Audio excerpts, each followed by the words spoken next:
దేవుడు అంటాడు, ఎవరు మీ తోడు ఉండాలో నేను నిర్ణయిస్తాను.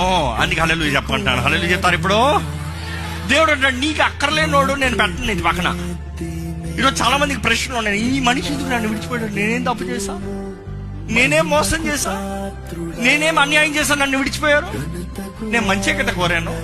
దేవుడు అంటాడు, ఆ మనిషిలో నీకు పని లేదు. ఎందుకంటే ఆ మనిషి నీ వాడు కాదు, నీకు తగిన వ్యక్తి కాదు, నీ పక్కన నిలబడి పోరాడే వ్యక్తి కాదు, నీకు ద్రోహం చేసే వ్యక్తి ఏమో, నీకు అన్యాయం చేసే వ్యక్తి ఏమో. దేవుడు అంటున్నాడు, నేను తుంచివేసేస్తాను. నేను పరీక్ష పెట్టి నీ జీవితంలో ఎవరెవరు అక్కర్లేదో వాడిని తీసివేసేస్తాను. అందుకని మన దేవుని స్తుతించాలండి. కొంతమంది మనుషులు మన జీవితాన్ని విడిచిపోతారు. విడిచిపోయినప్పుడు మనం స్తుతించాల్సిన అవసరం ఏంటి తెలుసా? దేవా, చెత్తని తీసావు అందరం. ఎందుకంటే నీ అనుమతి లేకుండా ఏ మేలైంది నా జీవితం నుంచి పోదు. నీ అనుమతి లేనిది ఏ మంచి వ్యక్తి సహాయకుడు నా జీవితం నుంచి పోవడం. నువ్వు కోరిన వ్యక్తి ప్రతి ఒక్కరు నా జీవితంలో ఉంటారు. నీ చింతనలో లేని వారు మాత్రం పోతారు. అది నీవే చేస్తున్నావు, నీకే వందనాలు. We need to have faith.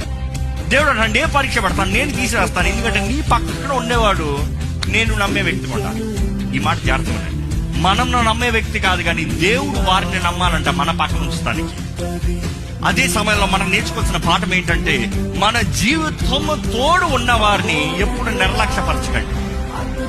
మనకు అక్కర్లేని వారిని దేవుడు మన జీవితం నుంచి తీసివేస్తాడు. కానీ అదే సమయంలో మన పక్కన ఉన్న వారిని ప్రేమించవలసిన అవసరం ఉంది.